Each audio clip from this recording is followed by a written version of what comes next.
আমাদের প্রধান উপদেষ্টা গতকালকে জাতির উদ্দেশ্যে যে ভাষণ দিয়েছে, স্যার যে গতকালকে জাতির উদ্দেশ্যে যে ভাষণ দিছে ওইটা কিন্তু স্যারে বলে দিচ্ছে যে ইলেকশন প্রিপারেশন সব শুরু হয়ে গেল। ওইটার এই ধারাবাহিকতায় আমাদের ছিল আজকের এই মিটিংটা। এই মিটিংটা আমরা মেইনলি ইলেকশনের সময় যে লজিস্টিক যে এইগুলি সম্বন্ধে আমাদের আলোচনা হয়েছে। এটার ভিতরে আপনাদের জানাই রাখি, আমরা চেষ্টা করবো একটা জিনিস যেটা নিয়ে আপনাদের সব সময় একটা প্রশ্ন থাকে যে ডিসি, এসপি, ইউএনও এবং ওসি এরা কিন্তু ইলেকশনে একটা ভাইটাল রোল প্লে করে এবং আপনাদের একটা সন্দেহ থাকে যে বিভিন্ন ক্যান্ডিডেট চায় যে তার পরিচিত বা তার সে একজন ডিসি, বিএসপি বা ইউএনও বা ওসি নিতে পারে কিনা।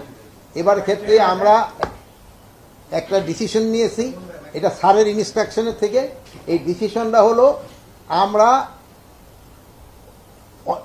স্পেশালি পুলিশ ডিপার্টমেন্টে এসপি এবং ওসিদের আপনাদেরও আমি হয়তো ইনভাইট করবো, আপনাকে এই অ্যাসোসিয়েশনের সভাপতি এবং সেক্রেটারি, তাদের সামনে আমরা লটারির মাধ্যমে তাদের এই এই যে পোস্টিংটা আমরা করে দেব নির্বাচনের সময়। এখন যারা দেখেন আছে তাদেরই আমি বিভিন্ন জায়গায় হবে, এটা একটা লটারির মাধ্যমে করে দেব, যেন কারো কোনো ধরনের কোনো সন্দেহ না থাকতে পারে যে সে অমুকের সাপোর্টার, সে অমুকের সাপোর্টার অমুক জায়গায় গেছে।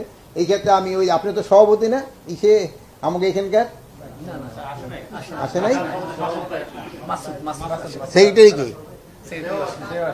সভাপতি এবং সেক্রেটারি আমরা সেদিন ইনভাইট করবো। আপনারা বলবেন ওনারা যেহেতু আমরা সবাই যদি আনি যে হট্টগোল হয় লটারি আর করা যাবে না, ওনাকে দুজনের আমরা সামনে রাখবো। এসপি তো সারা দেশে দিয়ে করবো। হ্যাঁ, ডিসিটা তো আমার হাতে না, আমি এখানে এসপি আপনাকে সামনে করতে পারবো। ওসিদের এতগুলি হয় কি, এখন আবার আলাদা একটা সিস্টেম আছে, ওই সিস্টেমটা আমরা চেষ্টা করবো যদি একটা বের করতে পারি আপনি তো আমরা করবো। যেহেতু ওসিদের করতে হবে হয়তো ডিভিশন ওয়াইজ পোস্টিং করতে হবে, যেহেতু পুরা ডিস্ট্রিক্টটা করা যাবে। এটা শিডিউল ডিক্লেয়ার করার কিছুদিন আগে, যেহেতু আপনারা জানেন শিডিউল ডিক্লেয়ার করার সময় পরে এইগুলির পোস্টিংগুলি চলে যায় ইসের হাতে, ইলেকশন নির্বাচন কমিশনের হাতে। এই জন্য আমরা আমাদের কাজটা করে দিব, তারপরে যদি নির্বাচন কমিশন চায় যে তারা আরো চেঞ্জ করতে চায় তারাও করতে পারবে। আর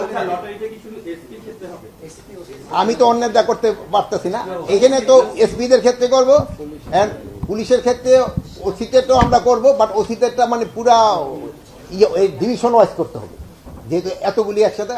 আর ইসেরদের ক্ষেত্রে সংস্থাপন মন্ত্রণালয় কিভাবে করবো তারা হয়তো তারা সিদ্ধান্ত নেবে, আমরা আশা করি যে তারা করবো, যেহেতু আমি তো আর তাদের ক্ষেত্রে পুরোটা বলতে পারবো, বাট আমি আশা করি তারাও করবো। আর একটা জিনিস হলো যে আমাদের আর আজকে আলোচনা হয়েছে যে আমাদের কি পরিমাণ ফোর্সের দরকার হবে পুরো ভালোভাবে ইলেকশনটা কন্ডাক্ট করার জন্য। এবং আমাদের ওখানে আপনারা জানেন সবার কাছে আমরা একটা বডি ক্যামেরা দেওয়ার চেষ্টা করব, এবং ওইটা কিভাবে প্রকিউর করতে হবে এবং কার কাছে থাকবে এইগুলি ব্যাপার আলোচনা হয়েছে।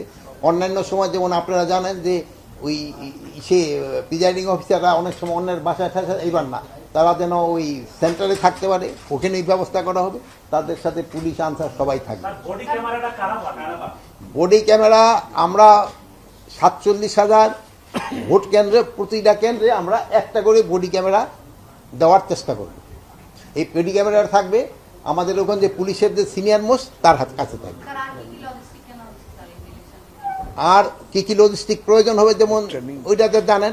আরেকটা যে ছিল ট্রেনিং, সব বাহিনীগুলিকে আমরা ট্রেনিং এর ব্যবস্থা করতেছি, এবং ইসের এখন ইলেকশন কমিশনেরও আমরা অনুরোধ করছি তারা যে পুলিং অফিসার, প্রিজাইডিং অফিসার তাদেরও ট্রেনিং করবে, এবং আমরা আমাদের যে বাহিনীগুলিতে ট্রেনিং এর পর আমরা একটা মহড়াও দিব, মানে দুইটা এক্সারসাইজও করব যে ইলেকশনটা যেন ভালোভাবে হতে পারে।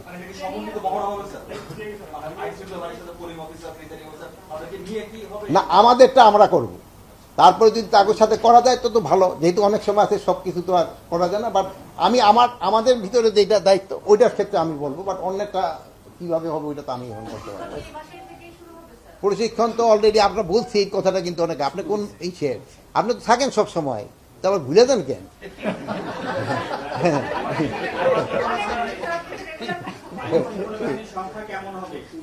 আমরা তো বলছি যে আইন শৃঙ্খলা বাহিনীর সংখ্যা প্রায় টোটাল মিলে আমরা কত প্রায় 8 থেকে 8 লাখের মতো প্রায় থাকবে, সব মিলে প্রায় বাহিনী মিলে এক আনসারের থেকে শুরু করে সব বাহিনী মানে সেনাবাহিনী সব সব সব বাহিনী সব মিলে প্রায় 8 লাখের মতো। আপনারা প্রশিক্ষণ দিবেন কতজনকে approximately? যারা ইলেকশন ডিউটি করবে সবারই তো প্রশিক্ষণ দিতে 8 হবে, লাখ লোকেরই প্রশিক্ষণ লাগবে। সবারই প্রশিক্ষণ লাগবে। স্পেশাল প্রশিক্ষণটা যার যার বাহিনী তার তার প্রশিক্ষণ দিবে, যার যার এলাকায় তার তার ভেন্যু। যেমন আপনার যদি বলি ভাই আপনি থাকেন কোথায়, আপনার বাড়িতে আপনি থাকেন, তো আপনার খাওয়া দাওয়া তো আপনার বাড়িতে হয়, তাদেরও ভেন্যু যার যার জায়গায় হবে।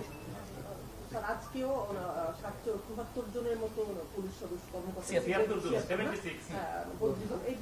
এই বদলি এইটি হলো নর্মাল, বদলি চলতে হইতেই থাকবে, থাকবে, রুটিন কাজ চলতেই নর্মাল, থাকবে। এটা রুটিন হইতেই থাকবে, রুটিনটা হইতেই থাকবে।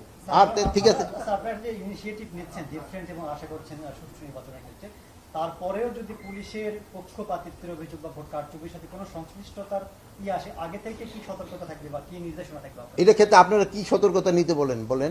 এখন এইটার তো ক্ষেত্রে আমরা আমাদের সর্বোচ্চ চেষ্টা করে যাব, এবং আপনাদের সহযোগিতা পেলে আমার মনে হয় কোনো ধরনের কোনো সমস্যা হবে না। আল্লাহ দিলে নির্বাচন খুব ভালোভাবে